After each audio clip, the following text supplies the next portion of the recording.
Sensação de estômago inchado, dolorido, distúrbio pulmonares, tosse seca, bexiga queimando e dolorida, infecções na bexiga, ou conhece alguém que tenha, fica nesse vídeo que eu vou ensinar a fazer um xarope que não tenha verme, lombrigas, parasitas, fungos, bactérias, que não sare com esse xarope. Você vai se livrar dessas enfermidades que incomoda muito. Você conhece essa planta? Esse é o mastruz rasteiro, bem fácil de ser encontrado. Não saia do vídeo para não perder como preparar o xarope.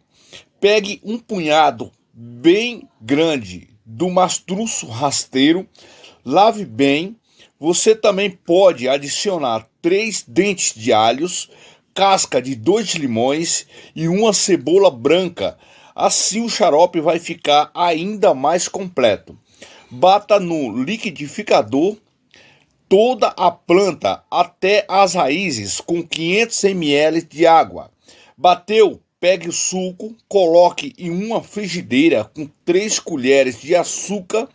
Quando você perceber que está ficando parecido com mel, desliga o fogo, espere esfriar um pouco, coloque em um pote de vidro bem limpo.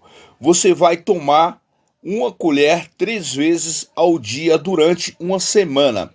Vai eliminar todos os vermes, lombrigas, sensação de estômago inchado, dolorido, distúrbio pulmonares, tosse seca, bexiga queimando e dolorida, infecções na bexiga. Não tem coisas melhor do que esse xarope de mastruz rasteiro totalmente natural. O mastruz rasteiro é rico em cálcio, magnésio, potássio, cobre, fósforo, ferro, manganês, sódio, selênio, zinco e vitamina A. Veja mais benefícios do mastruz rasteiro. Trata contusões, machucados, hematomas, tratamentos de infecções urinárias, problemas de estômago, fraturas ósseas, estomaquite, expectorante depurativo, nas infecções das vias respiratórias, tosse, bronquite, no tratamento de tuberculose, vermes e lombrigas.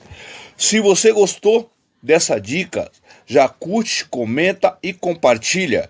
E me segue para mais vídeos como estes. Muito obrigado a todos.